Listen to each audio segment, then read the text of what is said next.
Estamos online. Olá, pessoal, boa noite. Sejam todos muito bem-vindos a mais uma live do projeto Múltiplos Saberes.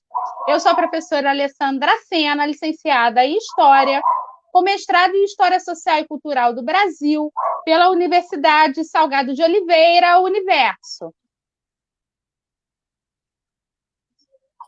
Boa noite, sejam bem-vindos ao nosso projeto Múltiplos Saberes. Esta é a nossa live 20, número 20, a nossa 20ª live.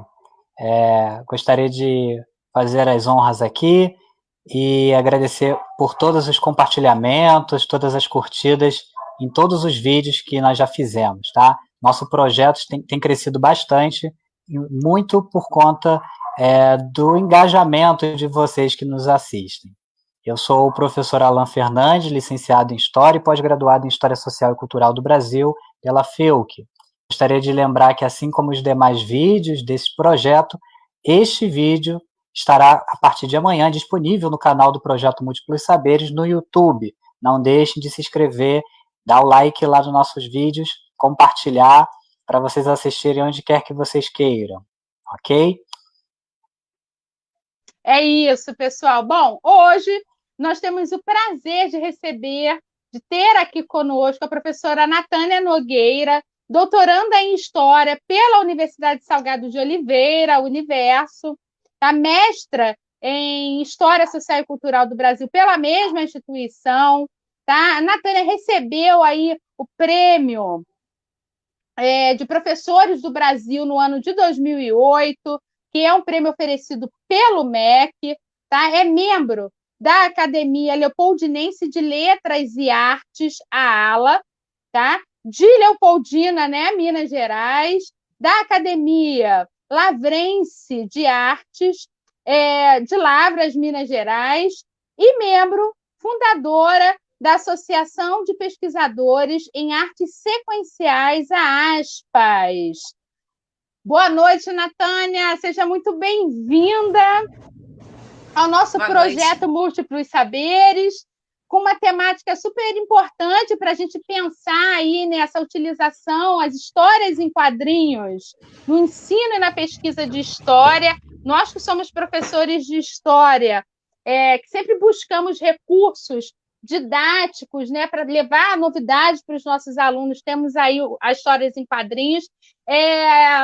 Natânia tem um livro sobre histórias em quadrinhos e ensino de história. Mostra aí, Natânia, porque eu não sei onde eu botei o meu. Começar mostrando o livro, peraí. Começar mostrando o livro, por favor. Esse aqui? Esse aí! Gente, tem que ler. É um livro super legal. Eu não trabalhava com história em quadrinhos em sala de aula, e depois que eu li esse livro, eu comecei a utilizar histórias em quadrinhos em alguma das minhas aulas. Então, é um diferencial para a gente que é professor e precisa de um aporte de material e, assim, excepcional. Eu sou suspeita para falar. Natânia, boa noite. Seja muito bem-vinda ao Boa nosso noite. projeto. Tá? E assim, fique à vontade para você falar, conversar, fazer a sua explanação. Ah, Alan, boa noite, meu querido. Boa noite a todas. Então, eu vou começar agradecendo, né, o convite da Alessandra. A Alessandra é uma amiga de longa data. Nós começamos no mestrado, né, a turma do mestrado lá na Universo, né? A gente começou junto, a mesma orientadora, né? Praticamente tudo, tudo assim. A gente começou e terminou o mestrado juntas, né? É uma excelente pesquisadora, uma excelente pessoa. Chegou a participar de uns encontros que nós organizamos da Aspas. Né? Pois é. Se apresentou um trabalho sobre as imagens do Rio Nu. Exatamente. Depois virou livro, né, da Foi. Aspas. O meu artigo virou um capítulo desse livro. E é muito bacana assim, ter podido contribuir modestamente para Aspas. A contribuição sua foi geral, né?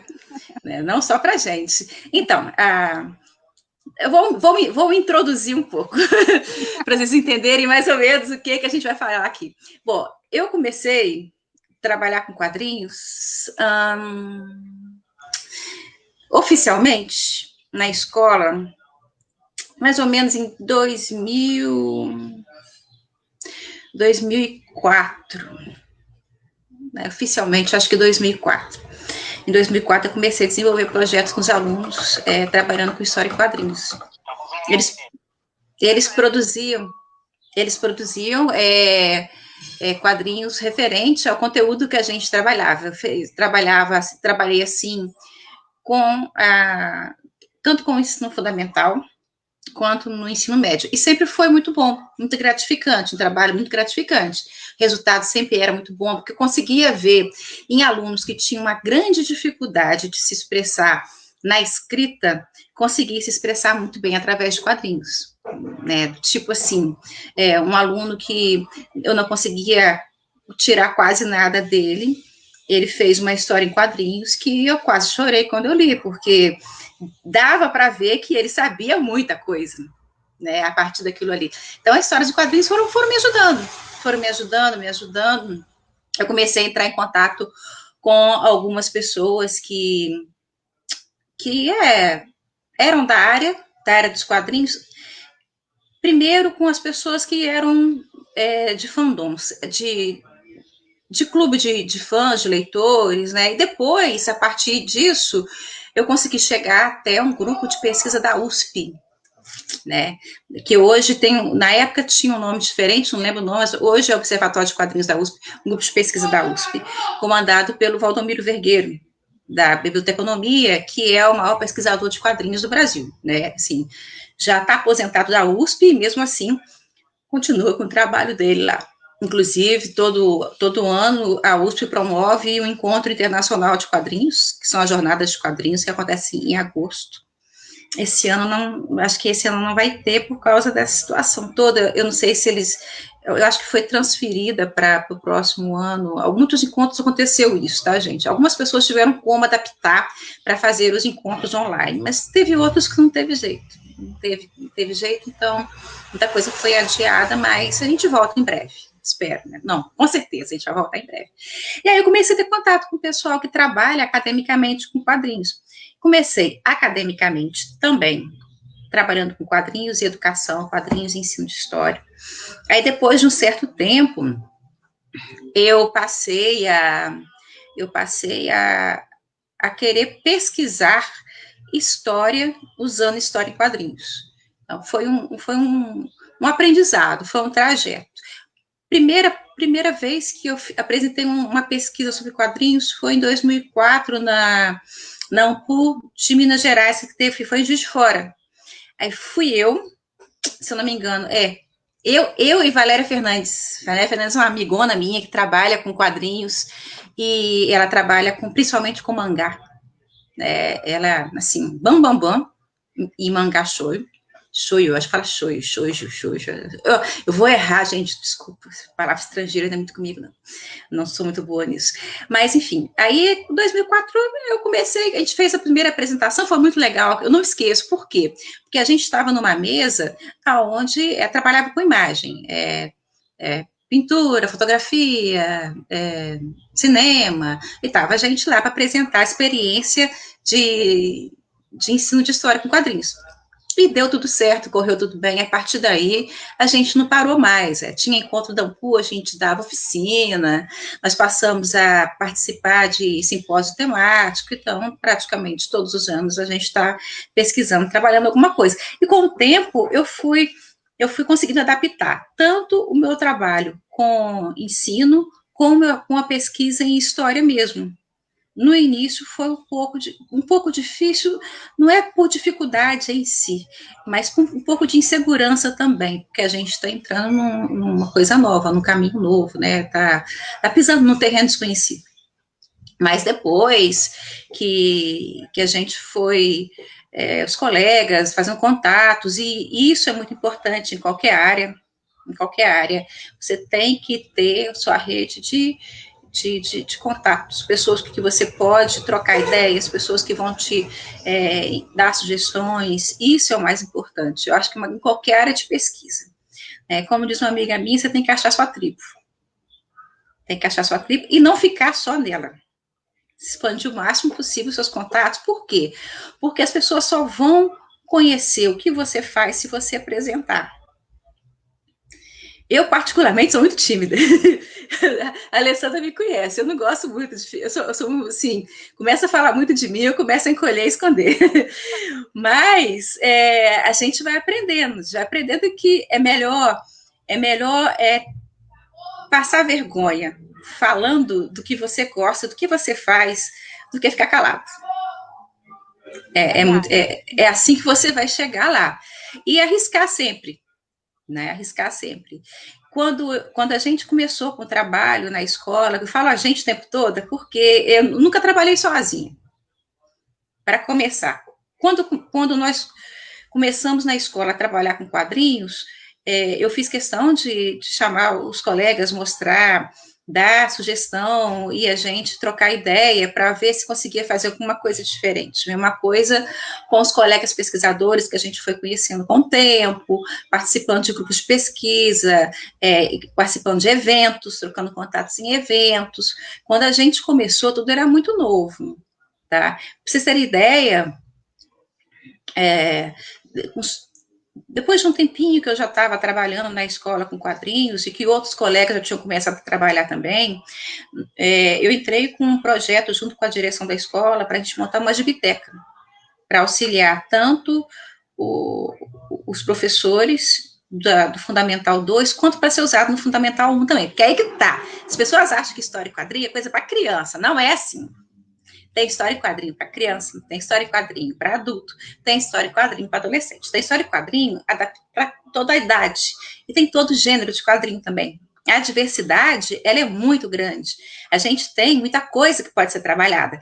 Então, quando a gente pensou nisso, a gente pensou na escola como um todo, e não apenas nos alunos, como também nos professores, que era uma forma da gente também criar material de apoio. Então, quando a Alessandra falou que eu ganhei um prêmio em 2008, o prêmio foi justamente por causa do projeto que a gente montou uma gibiteca na escola.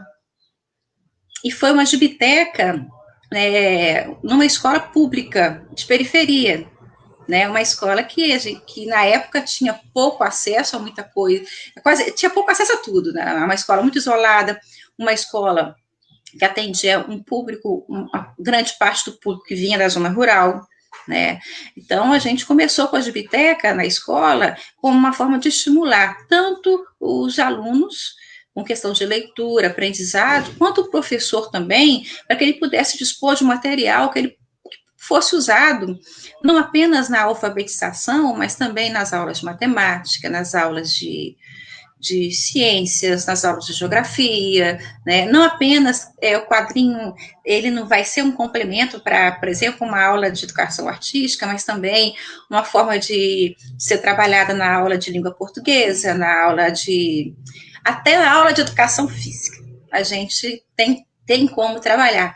E nós criamos na escola o projeto que funciona desde 2007. Desde 2007, 13 anos, que a escola abraçou os quadrinhos, e não só, a gente passou professores que já entraram, saíram da escola, participaram do projeto, professores que estão na escola, estão constantemente utilizando, né, passou a ser parte do cotidiano, e passou a ser referência também da escola e dos próprios alunos. Criou uma integração maior, e a questão do aprendizado também ganhou com isso. E ganhou o aprendizado das duas formas, tanto o aprendizado do aluno quanto do próprio professor. Que quando ele tem que trabalhar com material novo, com material diferente na sua aula, ele acaba aprendendo muito também. Porque professor, a gente aprende todo dia. O professor aprende todo dia. Eu já tive inspirações para fazer artigos de aluno. Aluno meu fez um comentário durante a aula, mas professor, é isso, não será que foi assim? Falei, você tem razão, eu nunca tinha pensado desse jeito. Então, a escola a gente aprende todo dia, E a pesquisa também é assim, pesquisa, você aprende pesquisando, e você aprende experimentando, e não pode ter preconceito. Pesquisador que tem preconceito, principalmente com a fonte, não vai muito longe, não. Principalmente com a fonte. Você pode transformar uma coisa, talvez, assim, como dizer, que cotidiana numa fonte excelente para trabalhar determinado tema. Né? Com os quadrinhos comigo foi assim.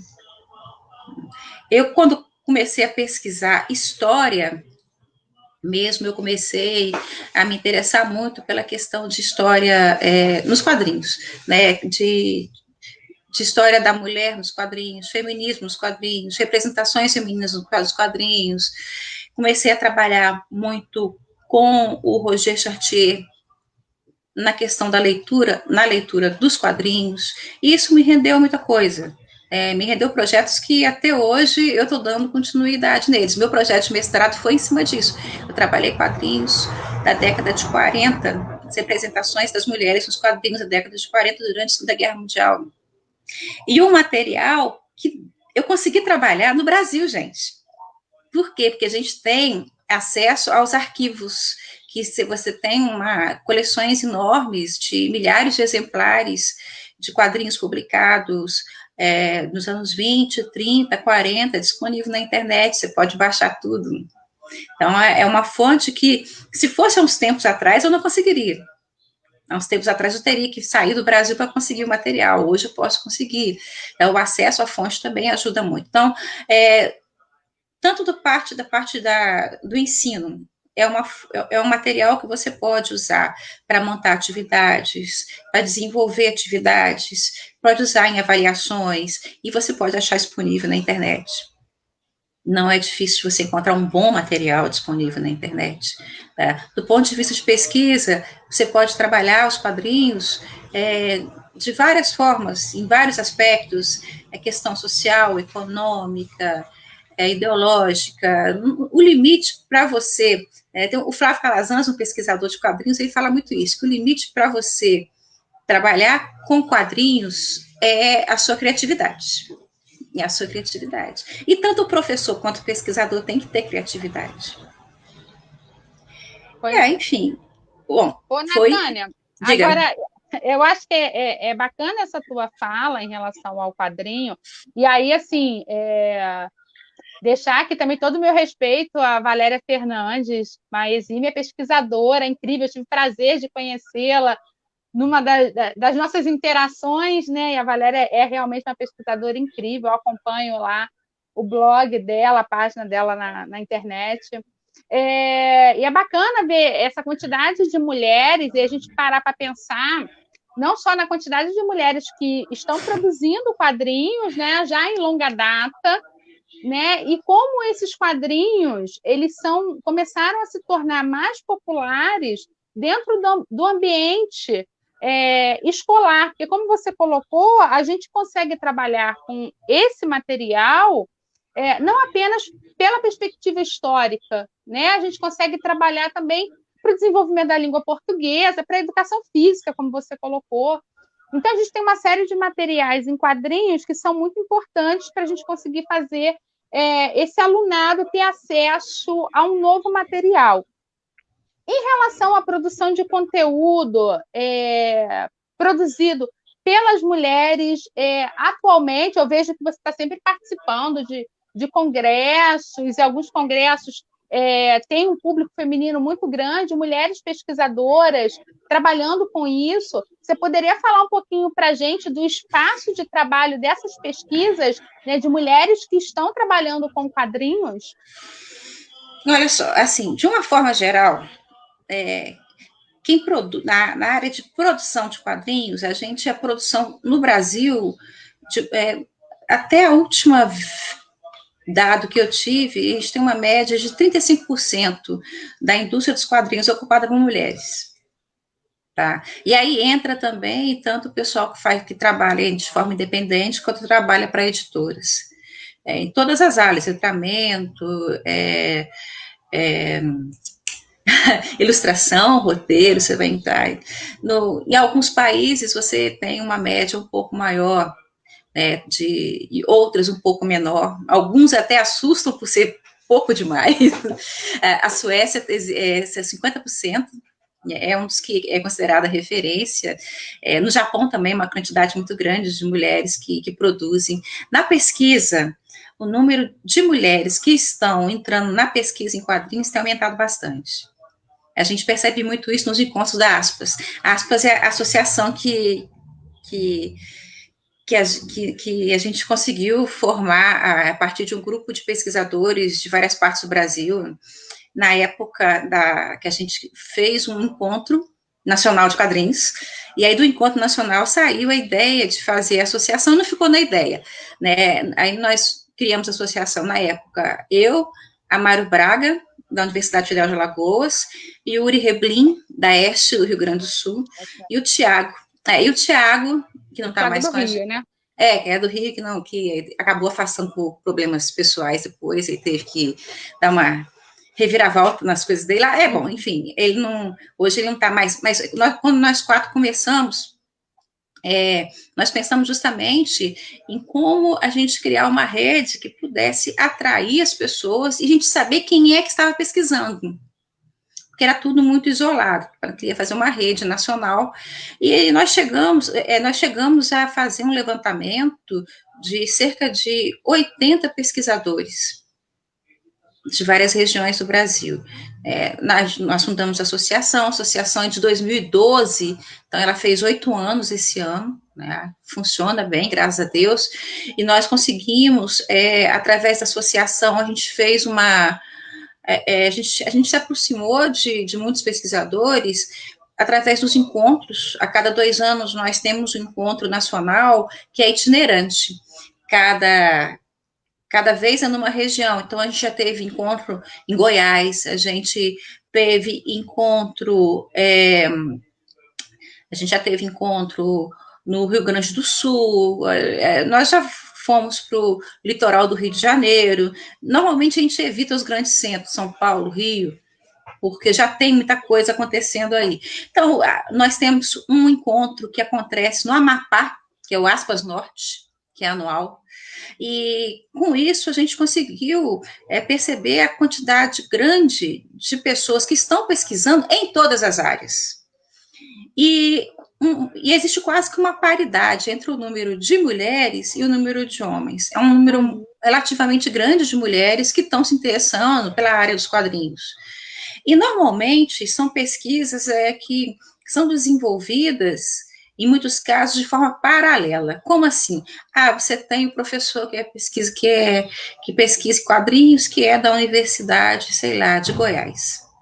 A área dele não necessariamente é história em quadrinhos, mas a pesquisa em quadrinhos é uma pesquisa que ele faz paralelo à área dele, entendeu?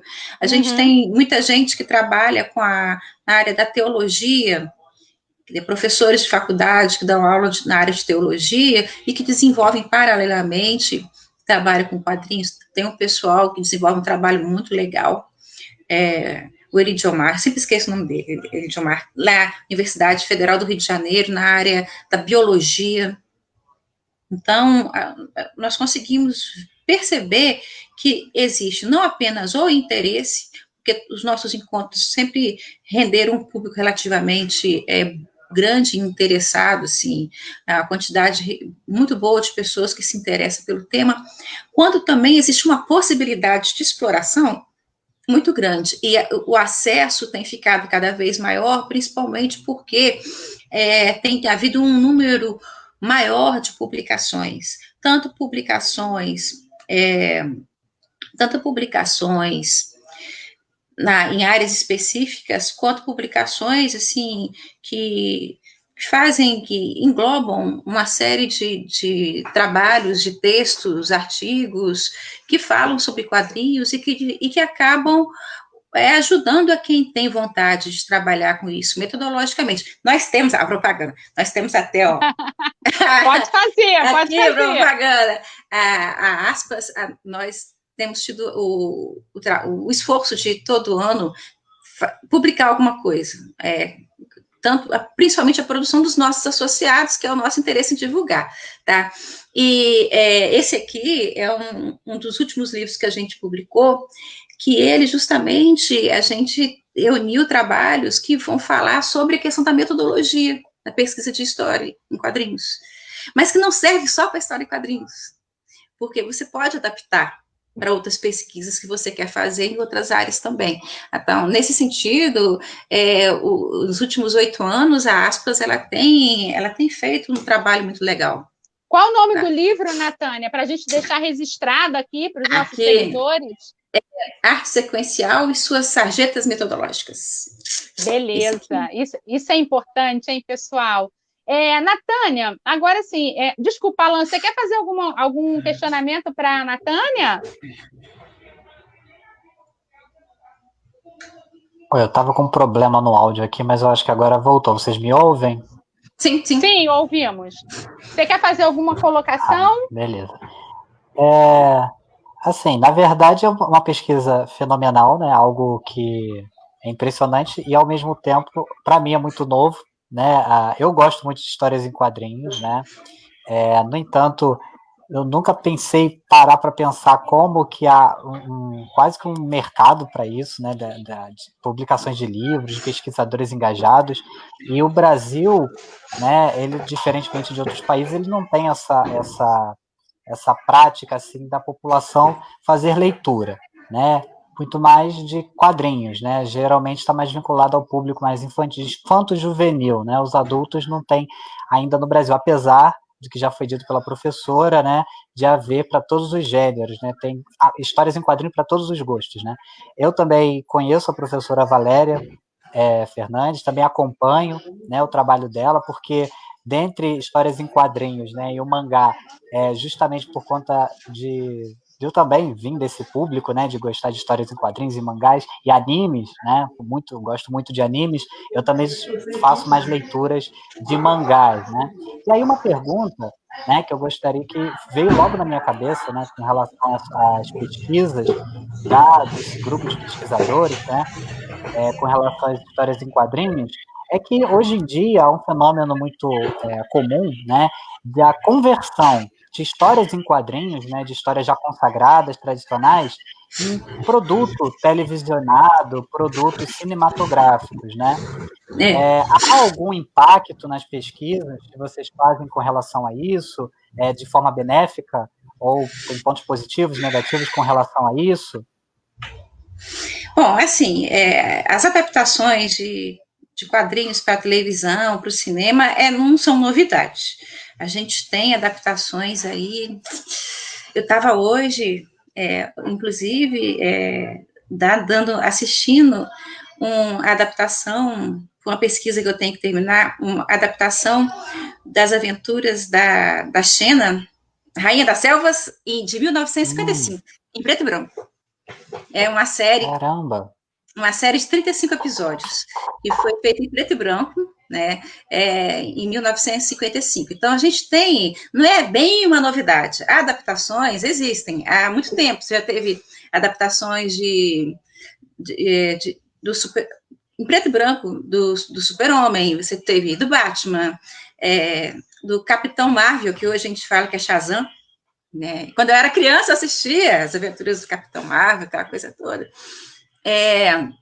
De uns tempos para cá, tem tido uma demanda muito grande por esse tipo de série e de filme. Mas eu vou falar para vocês que eu vejo a produção de séries que são relacionadas à história em quadrinhos até maior do que a produção de filmes até porque o filme demanda um trabalho maior, um tempo mais longo de produção, aquela coisa toda, e tem um público muito grande, e você vai ter, então, assim, as histórias em quadrinhos hoje sendo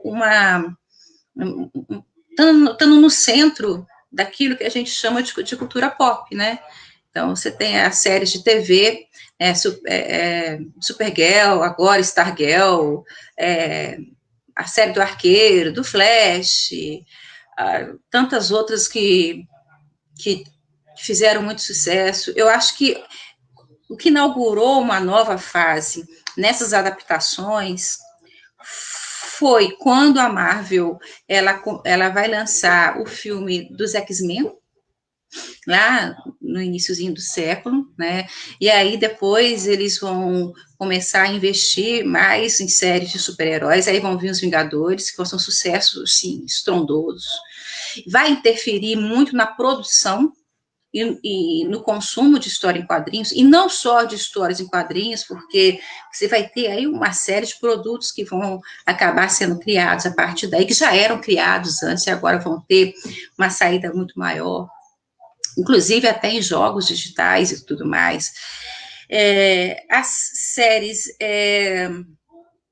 que hoje estão fazendo sucesso, eu acho que elas pegaram carona muito no sucesso de Smallville,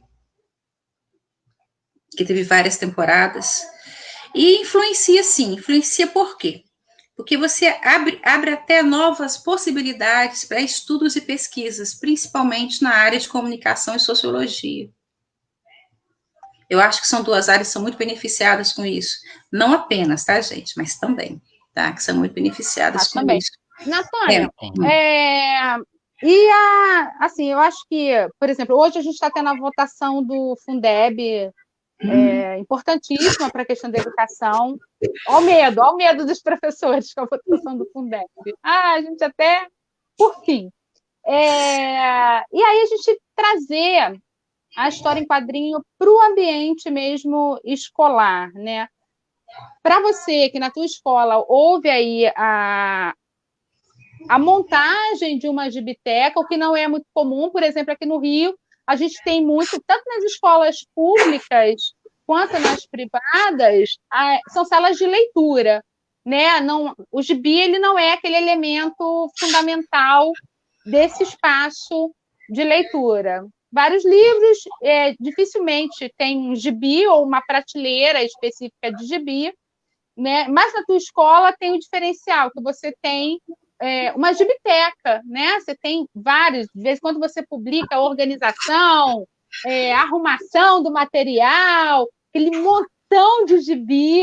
Eu tenho um montão aqui eu tenho um montão aqui do Homem-Aranha, que eu tenho uma coletânea de gibi do Homem-Aranha, que depois eu vou já enviar para ir para doação para você.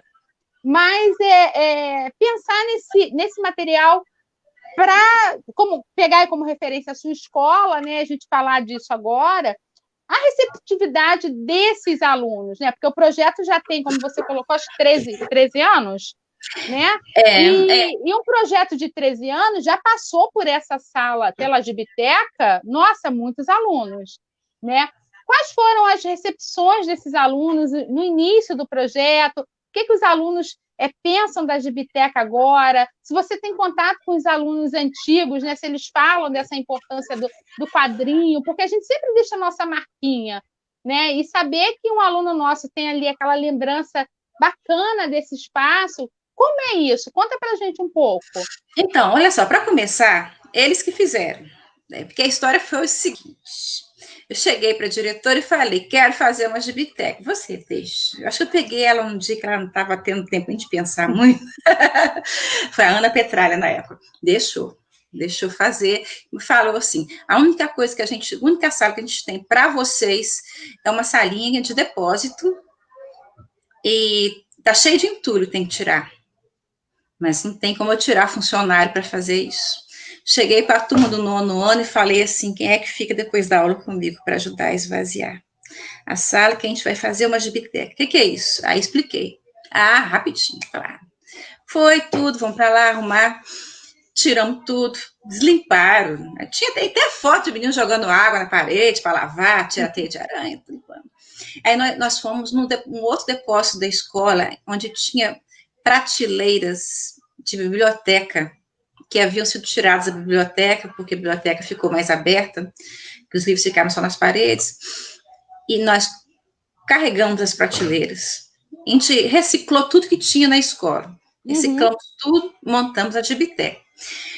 Eu lembro de um amigo meu, que é professor de educação física, pintou um mural. Ele desenhou um mural na parede para gente.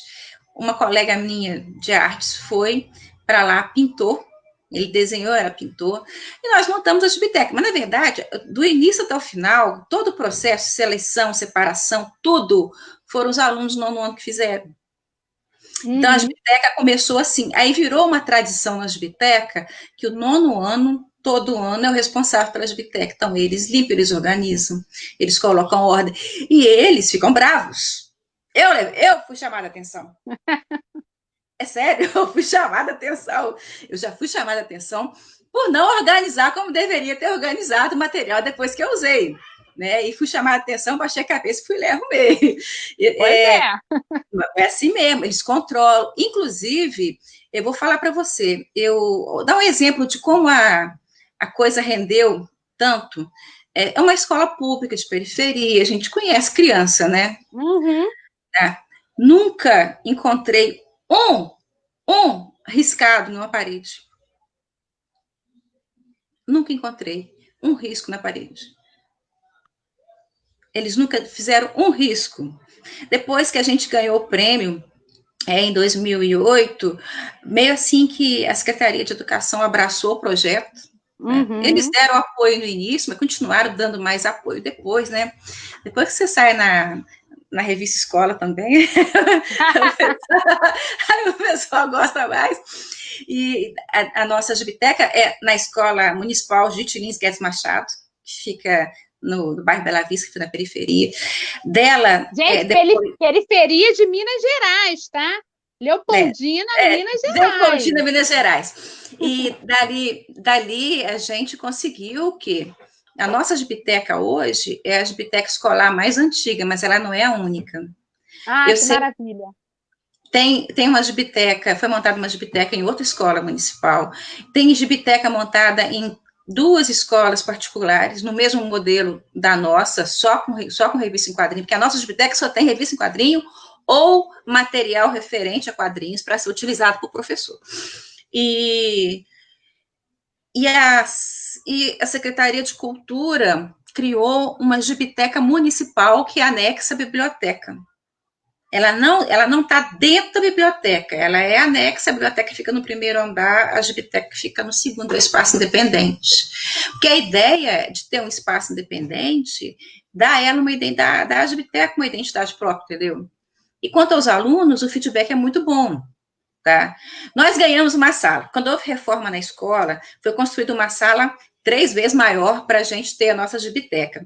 Aí entra de novo aquela questão. Nunca encontrei um riscado na parede da biblioteca. E sim, nós, quando saiu aquela edição número 50 da Turma da Mônica Jovem, do Casamento do Cebolinha com a Mônica, veio um pôster enorme do Casamento do Cebolinha com a Mônica. Eu coloquei o pôster do lado de fora da biblioteca, na porta. Nunca foi riscado. Ninguém fez um bigode no Cebolinha. Ninguém riscou o dente da Mônica. Então, eles gostam, e eles gostam muito da biblioteca, eles cuidam da biblioteca, eles têm muito carinho, e os ex-alunos também.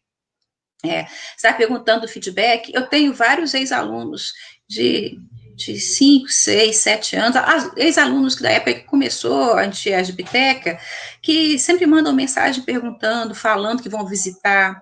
Tem ex-alunos que doam revistas para a biblioteca, né? Ex-alunos que perguntam que se eles podem ir lá para matar a saudade, continuar lendo.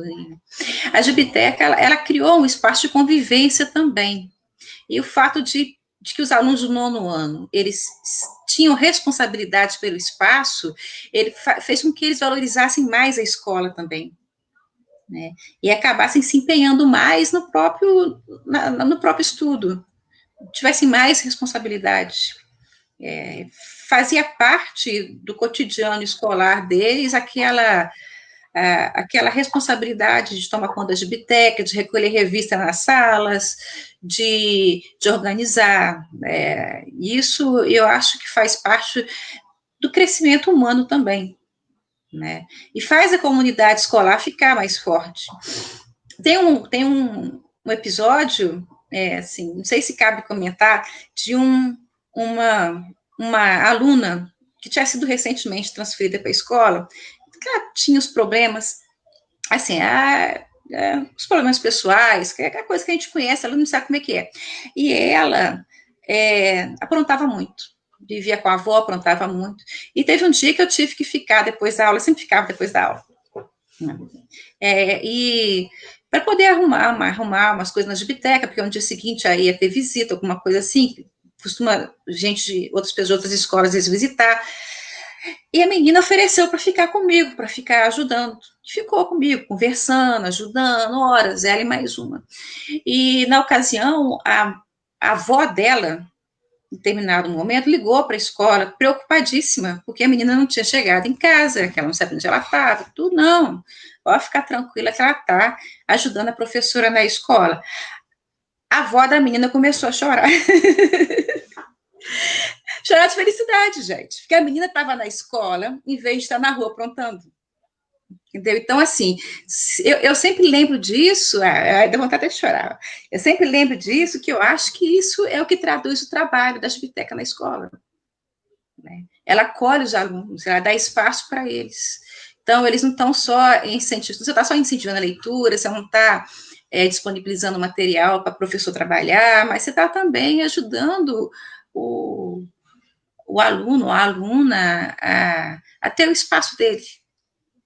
Natânia, gente, eu precisei, desconectei aqui um minutinho e voltei. De vez em quando dá esses ruins na internet, mas ao vivo vocês sabem como é que é, assim mesmo. Natânia, e quais os quadrinhos que os alunos, por quais quadrinhos os alunos têm mais... Chora não, Natânia. Calma. Fala. Eu sei que a gente fica emocionada com esses relatos, né? Porque a gente acaba transformando nossos alunos em protagonistas das suas histórias, né? Isso é Deu tão saudade bacana. da escola, gente, ao remoto.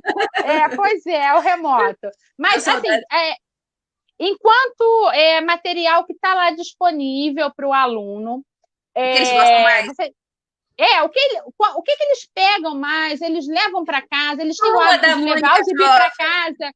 Eles têm o hábito de ler na escola? Como é que eles trabalham, né? Como é que é essa dinâmica da gibiteca? Eles podem pegar revista emprestada por semana. Eles podem levar, ficar com uma semana, mais ou menos, assim, 5 revistas por semana eles podem levar e podem pegar mais quando terminarem de ler. Né? Normal, top é Turma da Mônica Jovem. Tá? Que bacana. Dá. Sidney Guzmán, se estiver assistindo, eu formei muito leitor para o Maurício, viu? Top. Entre os alunos do Fundamental 2, Turma da Mônica Jovem, entre os alunos do Fundamental 1, Turma da Mônica, assim, de longe, é o que leva mais. Quadrinho de super-herói, Batman, Homem-Aranha, Vingadores, eles adoram. Mangá, principalmente Naruto e Dragon Ball. Né? É uma febre. Mas é legal que eles acabam também lendo outras coisas. Depois que esgota Naruto e Dragon Ball, aí eles começam a ler uns outros mangás lá. Mas uma coisa legal, Alessandra, é que eu me afastei, gente. Tem 2 anos que eu tô fora. Por isso que me deu saudade agora. Porque eu me afastei 2 anos por causa do doutorado. Eu voltei agora, mas quando eu voltei, eu já estava na aula remota, então eu não cheguei lá, não. A quantidade de adaptação literária que eles leem, né? Se eu te falar a quantidade de vezes que eu vi menino com a Odisseia e quadrinhos debaixo do braço. Que maravilha! Hamlet, Frankenstein, Drácula, a Escravizaura, eles adoram a adaptação de literatura. E os professores de língua portuguesa aproveitam isso, né? Pode falar, Alan. Exatamente, eu ia fazer até esse questionamento, né, com relação a essas adaptações, porque a minha primeira pergunta era com relação à parte do vídeo, né, essas adaptações para séries, filmes, enfim, para televisão, e a minha segunda pergunta seria, porque com relação aos clássicos, né, da literatura, que também agora está na moda fazer as adaptações, né?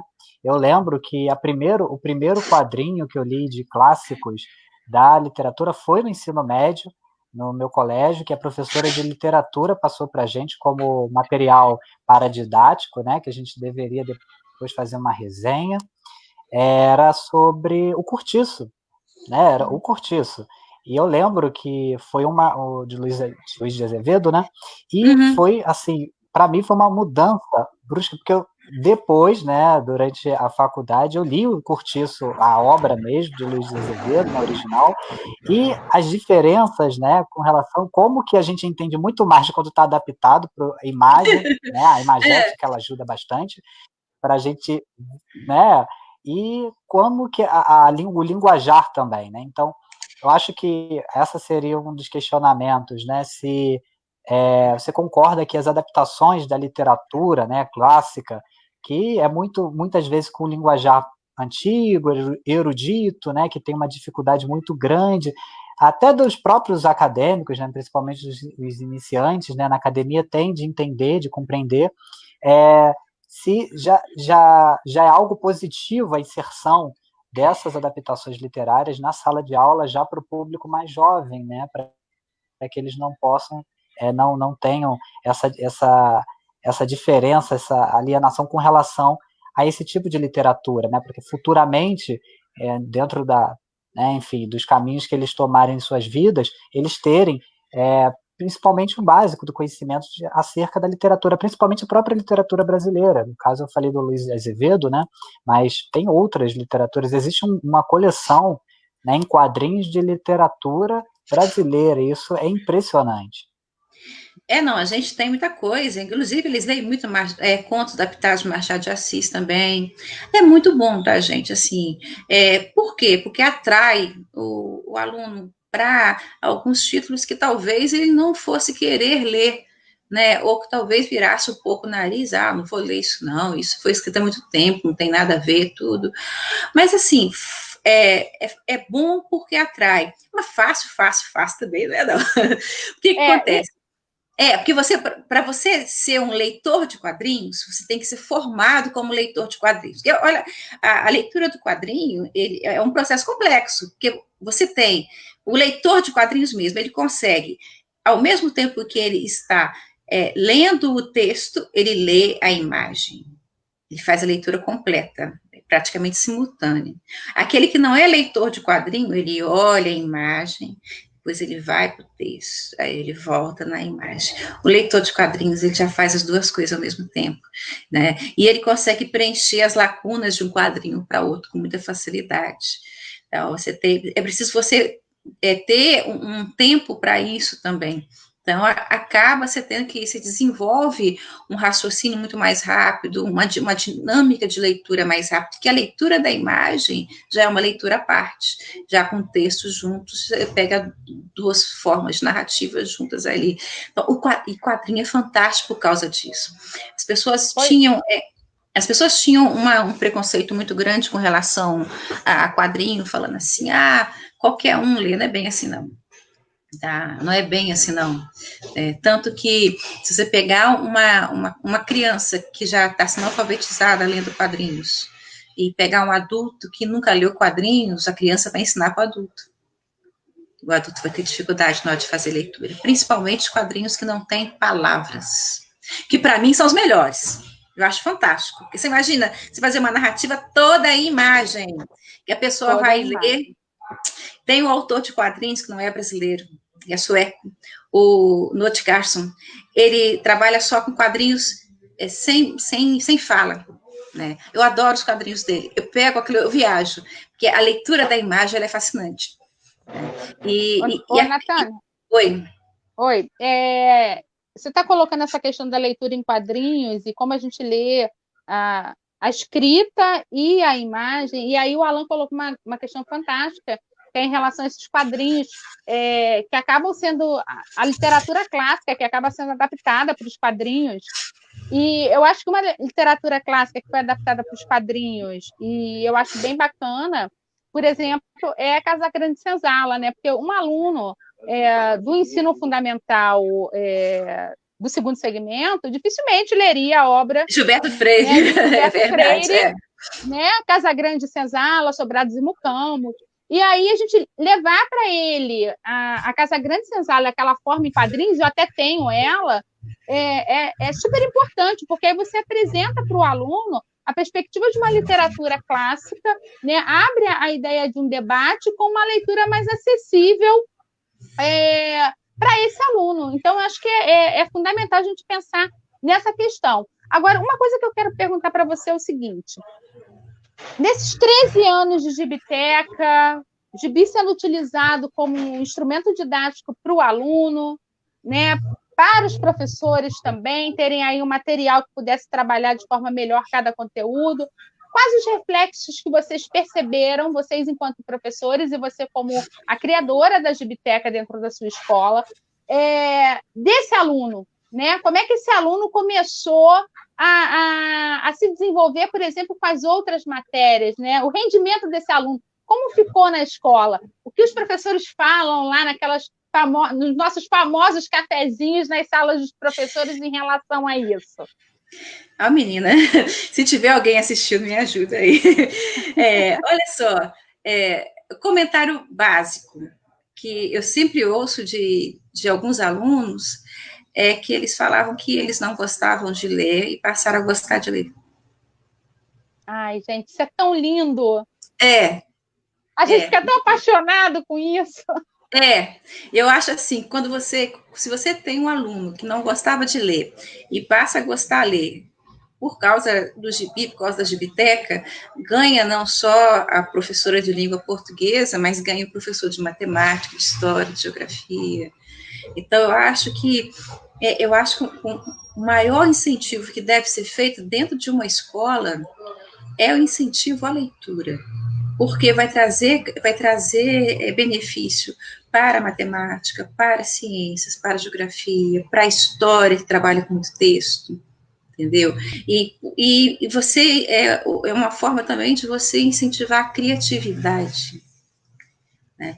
E mostrar para o aluno que a escola está mais próxima do cotidiano dele do que ele imaginava antes. Você quer um aluno conquistar, aliás, um professor conquistar um aluno, ele pegar o aluno, ver ele com uma revista em quadrinhos em cima da mesa. Professor, você lê isso? Eu leio.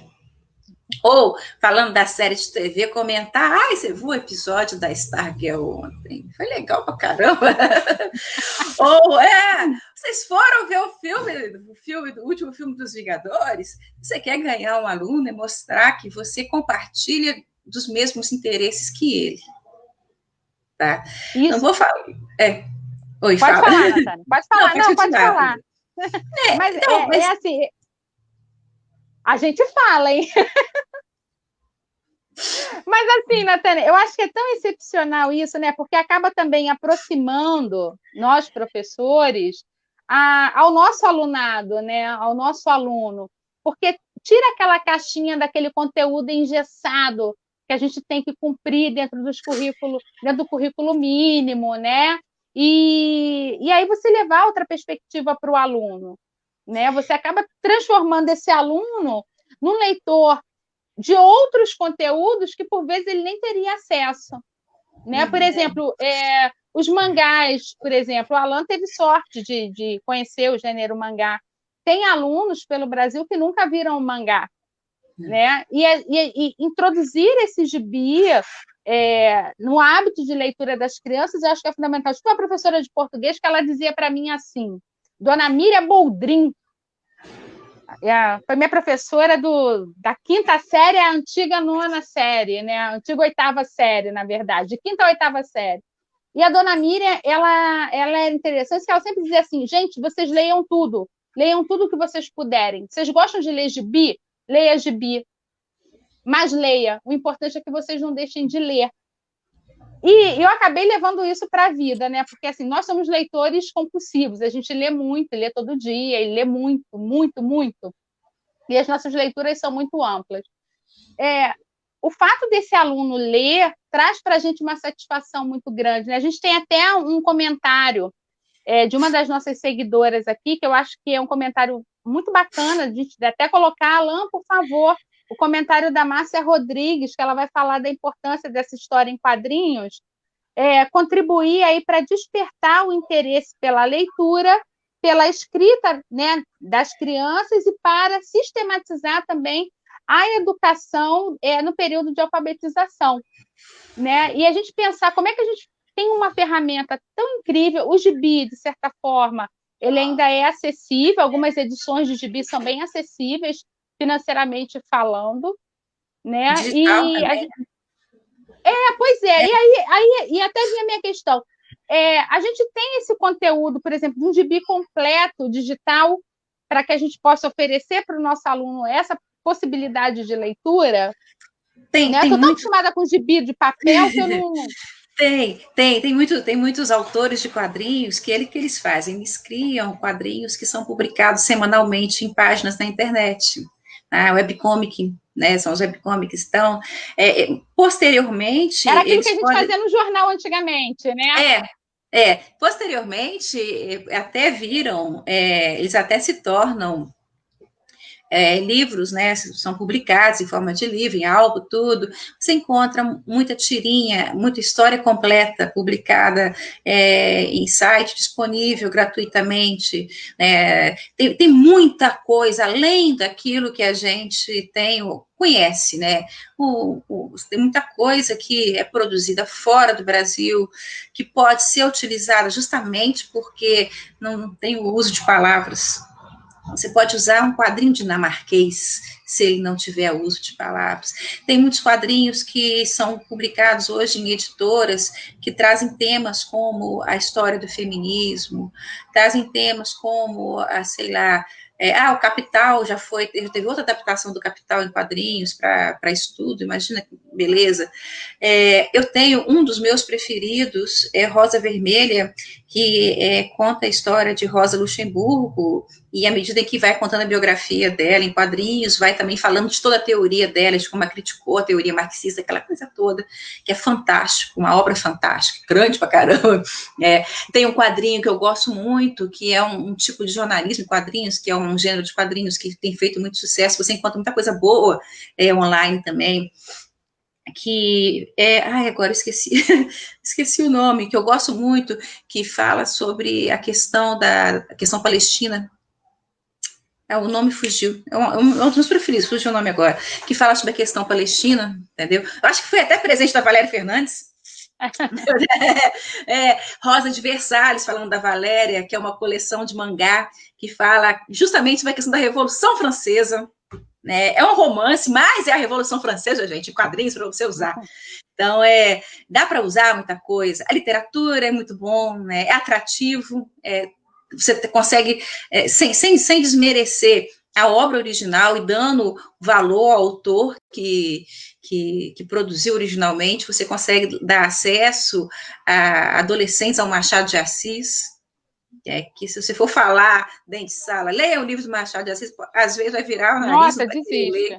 Mas um conto adaptado, ele vai ler em quadrinhos. E olha, não há garantia de que o menino... E esse conto adaptado do Machado de Assis, Natânia, só para deixar registrado aqui, é muito interessante porque há algum tempo atrás nós tínhamos, por exemplo, aqui na minha região da Zona Oeste do Rio de Janeiro, a gente tem um shopping conhecido que é o Shopping Bangu, e dentro do Shopping Bangu tinha uma biblioteca, né, do Estado que vendia livros a R$2. E a gente tinha até um Niterói também, que a gente já chegou aí, né, Natânia, para comprar livro. A gente estava junto. Então, estava, verdade. Aqui em Bangu, por exemplo, naquela biblioteca, eu comprei uma coletânea maravilhosa dos contos adaptados de Machado de Assis. Né? Então, eu tenho pelo menos, acho, uns 4, 5, e, eu paguei R$2 nesse material. Né? Por exemplo, O Espelho, Pai contra Mãe, nossa, esqueci. Bom, por fim, essa literatura do Machado de Assis, que é muito pesada, né, até pelo linguajar também do século XIX, a forma de escrita e tal, eu comprei essa sériezinha de contos, né, e para o aluno é muito mais acessível pelo valor e pela forma como o conteúdo está sendo descrito, né, e levando todo esse conhecimento para o aluno. Só deixar registrado que assim, foi uma ótima compra na época. Foi sim. Ela tem um material muito bom mesmo. Inclusive, tinha uma coleção de história do Brasil em quadrinhos. E é só reforçando, gente, olha, embora a gente sempre tenha aquela ideia de que o quadrinho seja algo importante, realmente para a alfabetização, na educação infantil, pré-alfabetização também, Ele também pode ser muito utilizado na educação básica, em todos os segmentos, no fundamental, os anos finais do fundamental, no ensino médio. E na universidade, a gente está vendo um movimento muito grande de pesquisa com quadrinhos, de interesse por essa pesquisa com quadrinhos também. Na Aspas, a gente vê muito isso, gente que foi assistir aos encontros, foi assistir às comunicações, às mesas redondas, e que acabou depois pesquisando também, né? Porque pesquisa e, eu vou falar para vocês, pesquisa em si, né? Coisa que você faz por paixão, né? Quando você desenvolve um projeto, o projeto não nasce do nada, nasce uma paixão, dá uma vontade de fazer alguma coisa. E a pesquisa nasce também disso, né? Você tem que ser apaixonado pelo que você faz. Uma pessoa que vai pesquisar cinema e não gosta de cinema não existe. Né? A pessoa que vai estudar escravidão e não se interessa pelo tema escravidão não é. A pessoa que vai fazer história do carnaval e não gosta de carnaval não existe. Da mesma forma que você vai ter uma pessoa que pesquisa quadrinhos, ela gosta de quadrinhos. A pessoa que trabalha com quadrinhos, ela gosta de quadrinhos. Agora, só deixar claro uma questão que sempre falo, mas como é que eu vou trabalhar só com quadrinhos? Não, você não vai trabalhar só com quadrinhos. Exatamente. Mas você vai inserir os quadrinhos no seu trabalho, numa atividade, né, numa dinâmica. Você não vai fazer isso todo dia, eventualmente você vai fazer. Né? É uma estratégia. Trabalhar com quadrinhos é uma estratégia. Como trabalhar com jogos é uma estratégia. Como trabalhar com cinema é uma estratégia. Eu acho que muita gente desperdiça, por exemplo, o que o Alan estava falando da série de TV, desperdiça. Você poderia trabalhar séries de TV para dentro da escola. Eu, ultimamente, estou apaixonada por dorama. Assumida.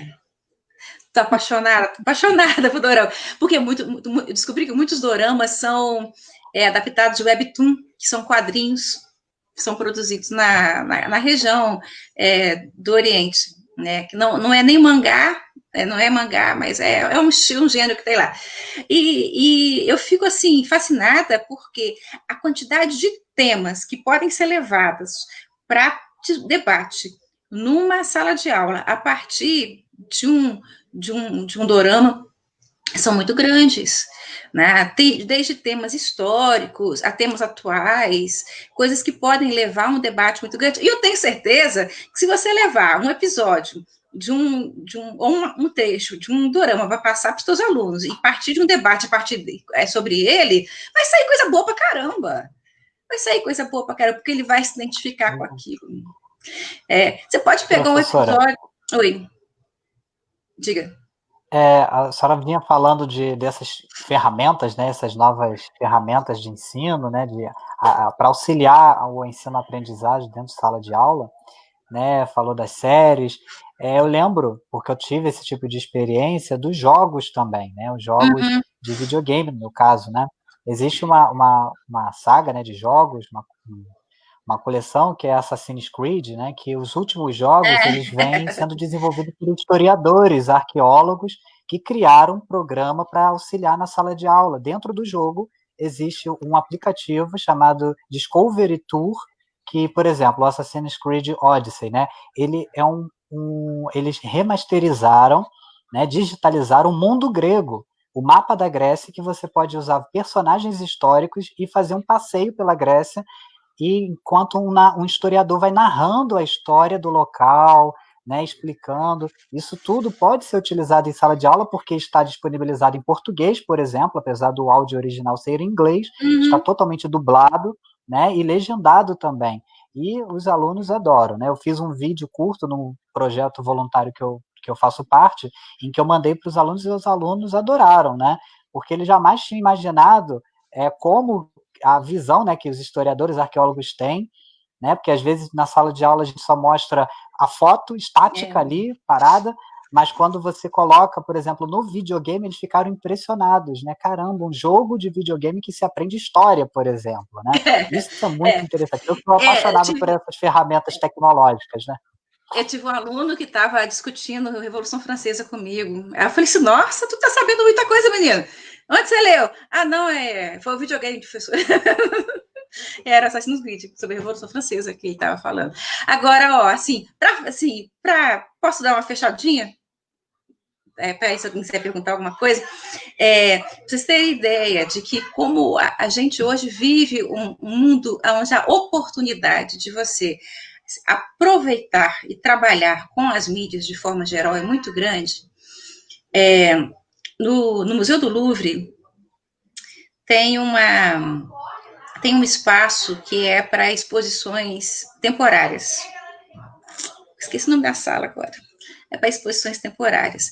Em 2019, eles montaram uma exposição temporária sobre arqueologia e quadrinhos.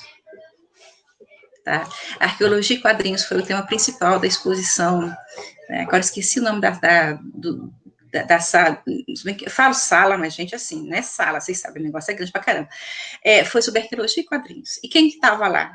Estava desde de artefatos e anotações arqueológicas antiguíssimas até os quadrinhos do Frank Miller. Né?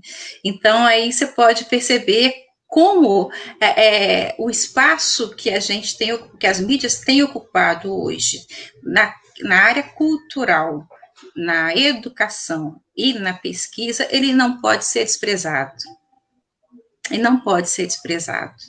Tá? A possibilidade de se trabalhar com tudo isso é muito grande.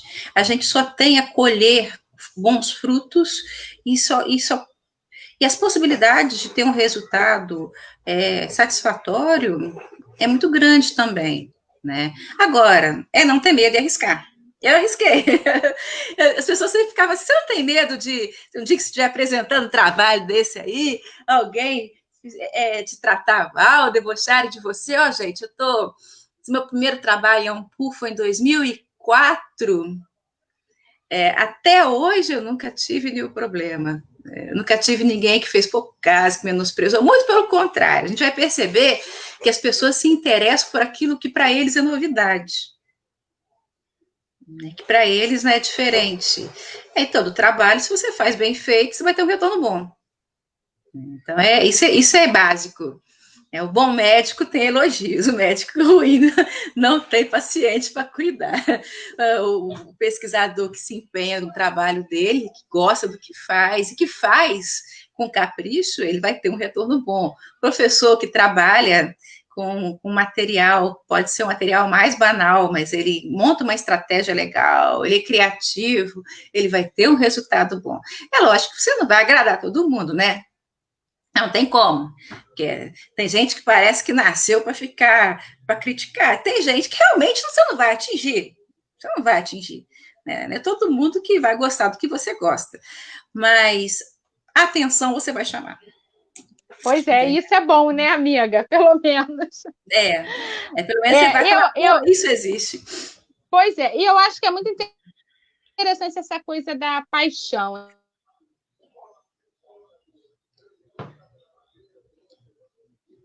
Acho que a Alessandra congelou.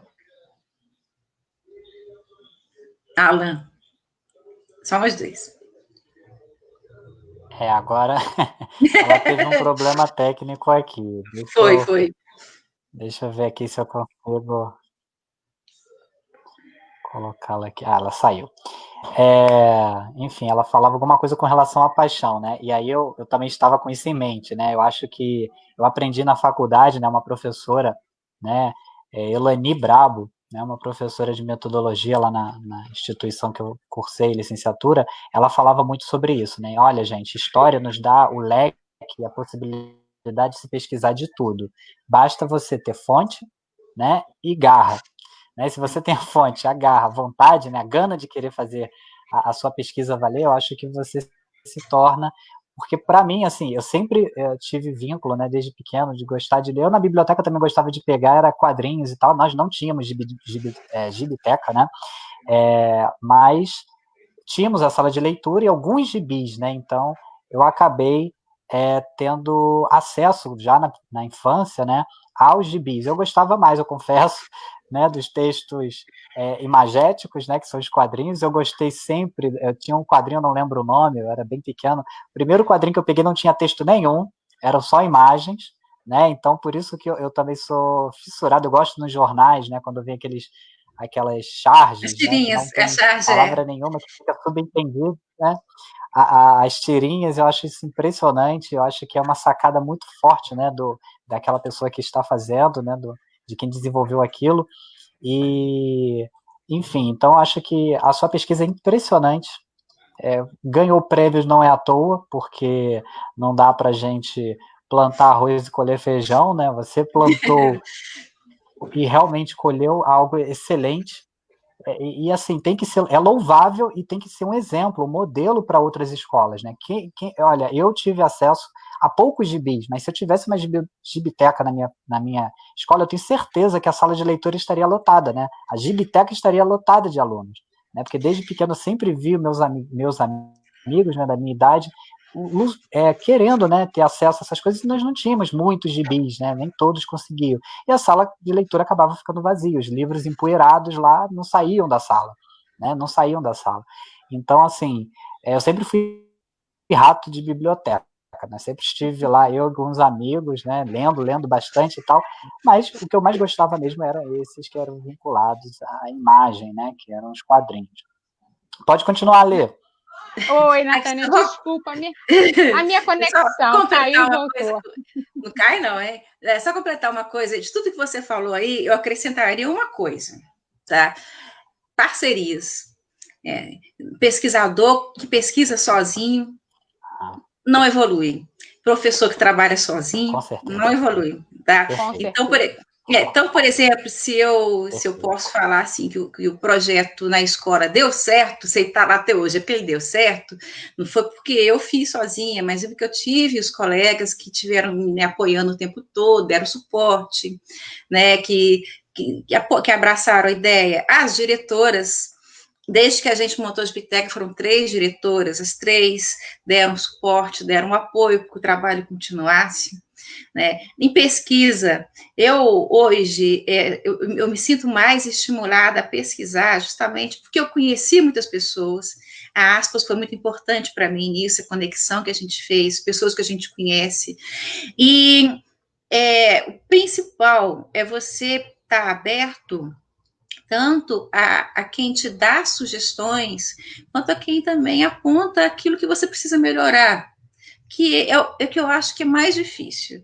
As pessoas acham que crítica é coisa ruim, né? Mas eu não gosto do termo crítica construtiva, que eu acho que crítica é crítica, é uma coisa só. Ela vem para apontar aquilo que talvez você deva repensar, aquilo que você deva melhorar. E você só consegue isso se você tem parcerias, né? Então, tanto na pesquisa quanto na escola, você não anda sozinho. Nunca vai andar sozinho. Não dá. E quem anda sozinho não evolui. É a opinião minha. Né? Eu penso assim, né? Se eu conseguir o meu mestrado, se eu estou no meu doutorado, Tânia, se eu tenho trabalhado com quadrinhos na escola, é porque eu tive parceria sozinha, eu não fiz nada. Fala! Ela congelou de novo. Quem anda sozinho não evolui. O Baberes, ele vem dentro dessa mesma pegada, porque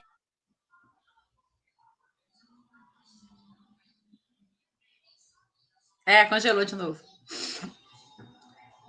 A internet, gente, está assim mesmo, tá? A gente está muito em casa, usando muito internet, aí tem hora que falha mesmo. Esses dias está bem complicado mesmo. Não, para quem está dando aula remota, então sabe, porque tem hora que o aluno está aí, tem hora que desaparece. Tem hora que até o professor desaparece, né? Eu ia falar isso, eu desapareço várias vezes. A internet é complicado, né? O aluno festeja, né? O aluno festeja. A gente fica desesperado, né? Exatamente. Deixa eu ver se ela voltou aqui. Acho que ela está tentando voltar. Gente, até onde vocês me ouviram? Agora, Oi, até onde vocês me ouviram, gente? até a parte do andar junto.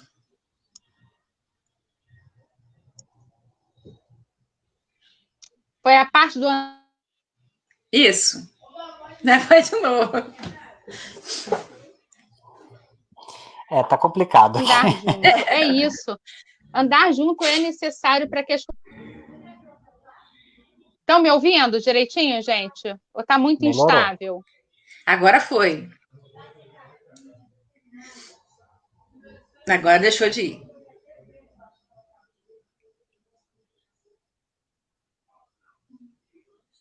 Deixa eu ver se... Estão me ouvindo? Ouvindo, sim. Sim. Tá, então, só para eu poder amarrar, então, gente, vocês não estão me vendo, mas ouvindo. Assim, Natânia, eu quero muito te dizer que realmente, se não andar junto, não tem como, né? Se andar junto é fundamental, essas redes que a gente cria são fundamentais, e são importantíssimas para o sucesso daquilo que a gente está produzindo.